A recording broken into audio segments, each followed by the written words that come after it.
Nanti ketemu diterangkan mah. Oke, pas ayat yang jawab. Bismillahirrahmanirrahim. Assalamualaikum warahmatullahi wabarakatuh. Kami dari kelompok 2 yang beranggotakan saya Dina Sophia Mardiana dan Siti Sahara Silviana akan membahas tentang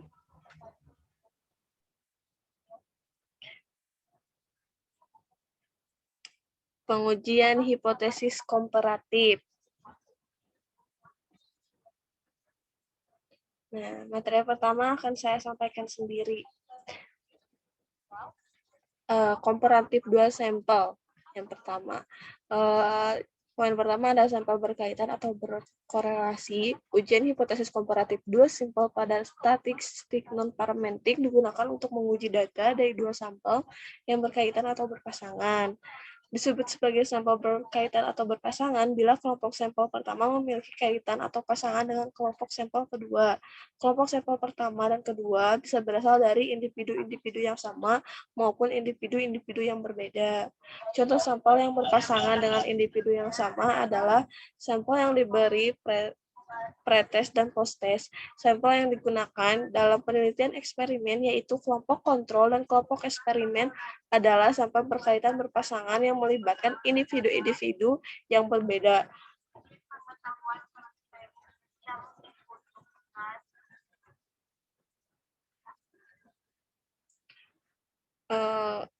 Sampel yang digunakan dalam penelitian eksperimen yaitu kelompok kontrol dan kelompok eksperimen adalah sampel yang berkaitan atau berpasangan yang melibatkan individu-individu yang berbeda. Sampel yang diberikan perlakuan dengan yang tidak diberikan perlakuan adalah sampel yang saling berhubungan atau berkaitan. Penelitian yang memasang 2 kelompok sampel dari individu-individu yang sama lebih baik dibandingkan penelitian dengan memasangkan individu-individu yang berbeda, sebab homogenitas anggota sampel relatif lebih terjamin. Mungkin ini adalah salah satu bagian dari dari sampel berkaitan. Yang pertama NCNEMAR. Teknik ini digunakan untuk menguji komparasi hipotesis 2 sampel yang berkaitan atau berpasangan dan datanya berbentuk normal atau diskrit. Pada ujian ini data hanya memiliki 2 kategori. Uji ini dipakai untuk mengetahui apakah ada perbedaan atau perubahan proporsi kelompok sampel pada kondisi sebelum dan sesudah diberikan perlakuan, sehingga anggota kelompok sampel tertentu merupakan kontrol bagi dirinya sendiri. Kemudian ada uji tanda atau sign test. Uji tanda atau sign test digunakan untuk menguji apakah terjadi perbedaan atau perubahan ranking dari 2 populasi berdasarkan ranking. 2 sampel berpasangan atau berkaitan disebut dengan uji tanda sign test karena data analisis dalam bentuk tanda yaitu tanda positif dan tanda negatif. Dari perbedaan antara pasangan pengamatan, uji tanda dapat digunakan untuk mengevaluasi efek dari suatu perlakuan atau treatment tertentu dan data yang dapat dianalisis dengan uji tanda paling tidak berskala ordinal. Yang ketiga ada uji tanda Wilson. Digunakan untuk menguji ada tidaknya perbedaan media antara 2 populasi yang diukur berdasarkan media 2 sampel berpasangan berbeda dengan uji tanda sebelumnya. Uji tanda Wilson selain mempertimbangkan arah perbedaan juga mempertimbangkan besar relatif perbedaannya. Selanjutnya sama dengan uji tanda, data yang dapat dianalisis dengan uji tanda Wilson paling tidak berskala ordinal. Yang keempat ada uji Walsh. Uji Walsh digunakan untuk menguji perbedaan rata-rata nilai numerik 2 populasi berdasarkan rata-rata 2 sampel berpasangan. Pengujian ini berdasarkan pada asumsi bahwa data yang berasal dari sampel diambil dari suatu populasi atau simetris. Uji ini dapat digunakan apabila data yang digunakan paling tidak berskala interval dengan ukuran sampel kecil. Kemudian ada sampel tidak berkaitan atau independen. Pada pengujian hipotesis, yang membandingkan 2 sampel yang independen, sampel diambil dari 2 populasi yang saling independen atau bebas, tidak terikat satu sama lain. Yang pertama ada uji Fisher. Uji Fisher dapat digunakan untuk menguji ada atau tidaknya perbedaan proporsi dari 2 buah populasi yang hanya memiliki 2 kategori berdasarkan populasi 2 sampel tidak berpasangan. Jumlah dan untuk tiap kelompok sampel tidak harus sama. Ujian ini dapat digunakan untuk data berskala nominal dengan 2 kategori.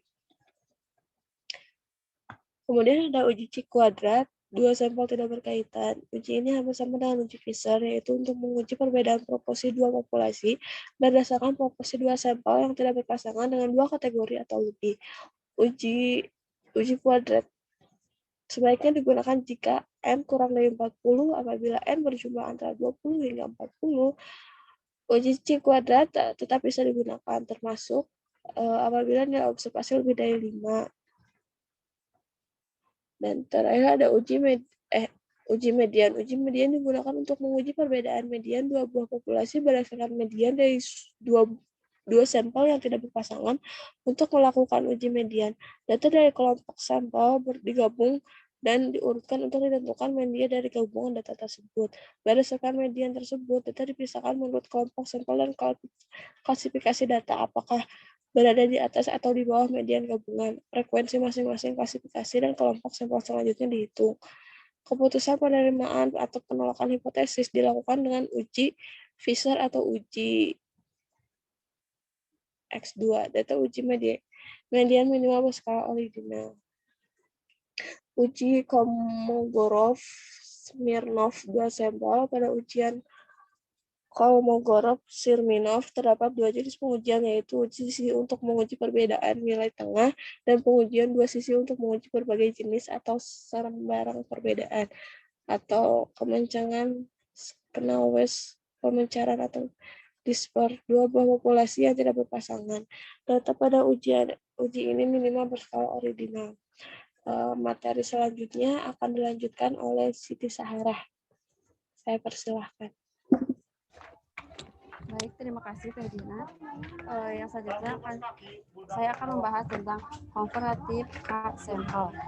Yang A, sampel berkorelasi. Sebagaimana halnya dengan uji dua sampel berkaitan atau berpasangan, pengujian sampel berkaitan dilakukan pada 3 kelompok atau lebih. Sampel berkaitan atau berhubungan atau berpasangan mengandung arti semua sampel diambil berdasarkan pada karakteristik populasi yang sama atau populasi yang identik. Data yang sama yang memperoleh perlakuan atau pada kondisi yang berbeda sehingga setiap subjek menjadi pengontrol bagi dirinya sendiri terhadap berbagai macam kondisi. Yang kedua yaitu subjek pada kelompok yang berbeda dan dipasangkan ke dalam kelompok atau diperlakukan ke dalam kondisi yang berbeda. Pada bagian ini ditampilkan dua pengujian komparatif sampel berkaitan, yaitu uji Cochrane dan uji Friedman. Yang kedua yaitu uji Cochrane-Q.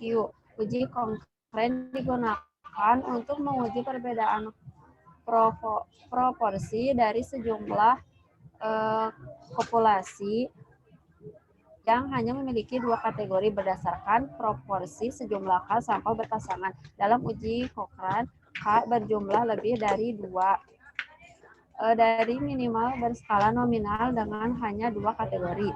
Yang kedua yaitu uji Friedman.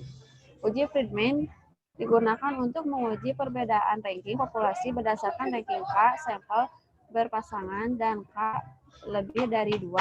Data yang digunakan minimal berskala ordinal. Yang kedua itu B, sampel tidak berkaitan atau independen.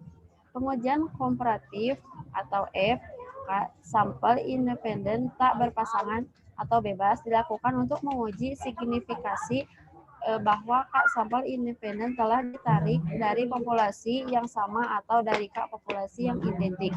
Pada prinsipnya ada dua hipotesis yang dapat diuji, yaitu pengujian kesamaan nilai variabel pada lebih dari 2 sampel saling bebas dan pengujian kesamaan distribusi dari lebih dari 2 sampel saling bebas. Ada 3 uji yang ditampilkan pada bagian pengujian sampel independen, yaitu uji C kuadrat, uji median, dan uji sidik ragam satu arah.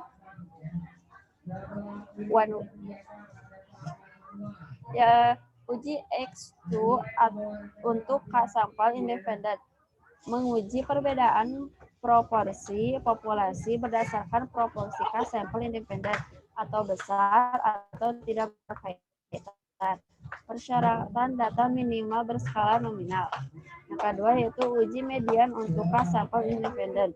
Menguji perbedaan median populasi berdasarkan median K sampel independen atau bebas atau tidak berkaitan. Persyaratan data berskala ordinal. Sekian paparan tentang pengujian hipotesis komparatif dari kelompok kami. Terima kasih. Assalamualaikum warahmatullahi wabarakatuh. Warahmatullahi wabarakatuh. Bye-bye. Udah Makasih loh. join Bapak. Mau.